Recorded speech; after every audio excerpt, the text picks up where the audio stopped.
வாழ்க்கை எவ்வளவு விசித்திரமானது பாருங்க. நேத்தி 94 கற்கள் இருந்த இடத்துல இன்னைக்கு ஒரு கல் கூட இல்லாத அந்த காட்சிகளை நம்ம பார்க்கிறோம். 94 கற்கள் நேற்று இருந்தது பிங்க் டீம் கிட்ட, அவங்க கிட்ட இன்னைக்கு ஒரு கல் கூட இல்லை. காரணம் கூட்டணிங்க. இதுலேருந்து நான் பல விஷயங்களை தெரிஞ்சுக்கிறேன். அதாவது கூட்டணி வைத்தால் வெற்றி பெற்று விடலாம் அப்படிங்கிறது நிதர்சனமான ஒரு உண்மையாகுது. ஆனால் அந்த கூட்டணிக்குள்ள கொள்கை கூட்டணியா இல்லை முரண்பட்ட கூட்டணியா, இன்னைக்கு எல்லா விஷயமும் வெளில வரும். இன்னைக்கு எல்லா விஷயமும் வெளியில வரும். ஏன்னா ஜாக் அண்ட் டீமும் முத்துக்குமரன் டீமும் ஒரு கூட்டணி வைக்கிறாங்க. பட் அவங்களுக்குள்ளேயே ஒரு உடன்பாடு இல்லை. ஆனால் வெற்றிக்கு அது காரணமா இருக்கு. வெற்றி கூட்டணி பார்த்தா அரசியல் பேசுற மாதிரி இருக்கும் நண்பர்களே. பட் அதுதான் உண்மை.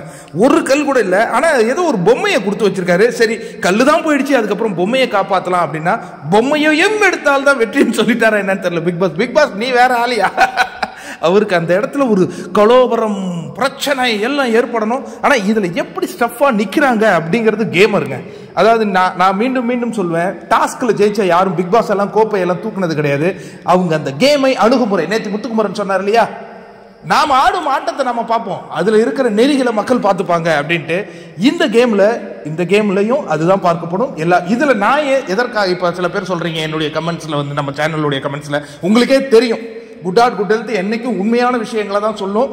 யார் அதில் கஷ்டப்படுறாங்களோ அதனுடைய உண்மையை எடுத்து சொல்லணும்னு தெரியும். பட் இருந்தாலும் அது போடுறாங்க, அதை பற்றி நான் கவலைப்பட மாட்டேன். ஆனால் ஒரு கேமர் ஒரு இடத்துல கேமை ஆடும்பொழுது அதற்கு நம்ம ஒரு சின்ன அங்கீகாரத்தை கொடுக்கணுங்க. இந்த எஃபெக்ட்டுக்கு நாம என்ன, ஏன்னா யோசிச்சு பாருங்க, எல்லா கல்லும் போயிடுச்சுங்க, போட்டு போயிட்டே இருக்கலாம். அதை ஏன் நம்ம பாராட்ட முடியும்? அது கடைசி அந்த ஆஸ்திரேலியன் டீம் மாதிரி கடைசி பந்து வரையும் போராடி பார்ப்பானுங்கல்ல, தட் இஸ் த கேமர். அந்த கேமருக்கு நம்ம பாராட்டு கண்டிப்பா கொடுத்துதாகும். புரியுதுங்களா? அதற்கு அடுத்ததாக நீங்க ஒரு முக்கியமான விஷயம் பார்த்தீங்கன்னா, அடுத்த ப்ரோமோல எனக்கு தெரிஞ்சு நீலமும் பிங்க் அந்த எல்லோவும் அடித்துக்கொள்ளும் அந்த காட்சிகள்லாம் வரும். இன்னொரு முக்கியமான விஷயம் இதில் சொல்லணும்னு நினைச்சேங்க, மறந்துட்டேனே. அதான் இந்த கேம் வந்து அந்த இது மக்கள் பார்ப்பாங்க, எல்லாத்தையும் பார்ப்பாங்க. அவங்க அதனுடைய நெறிகளை பார்ப்பாங்க. அந்த பிசிக்கல் கேம்ல வந்து கம்ப்ளைண்ட் பண்ணாத ஆடுறாங்களா அப்படின்னு பார்ப்பாங்க. கம்ப்ளைண்ட் பண்ணிட்டே இருக்கிறவங்கள மக்கள் ரசிக்க மாட்டாங்க. ஏன்னா பிசிக்கல் கேம் நமக்குலாம் தெரியும்ல, நம்மளாம் விளையாடி இருப்போம்ல சின்ன வயசுல. இந்த மாதிரி பல விஷயங்கள். ரொம்ப அற்புதமான ஒரு ப்ரோமோ இது. பிங்க் டீம் நேத்தே நான் சொன்னேன், எனக்கு தெரிஞ்சு பிங்க் டீம் கிட்ட எல்லா கல்லையும் எடுத்துருவாங்க.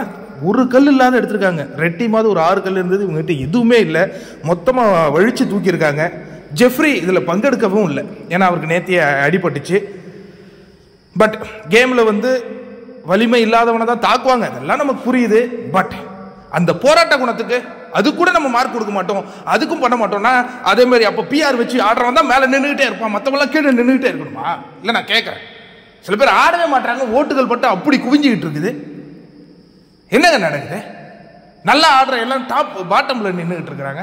ரஞ்சித் கூட பாட்டம்ல இருக்காரு ப்ரோ, அவரையுமா சொல்றீங்க அப்படின்னு கேட்கலாம். இன்னைக்கு அவர் வெற்றி பெற்ற அணியில் இருக்க போறாருல. இல்ல, எனக்கு அது உண்மையாலே பிடிக்கல. சில பேர் ஒண்ணுமே ஆடல, அப்படி இப்படின்னு போட்டு ஓட்டு மட்டும் அதிகமா போட்டு வாங்கிட்டு இருக்கிறாங்க.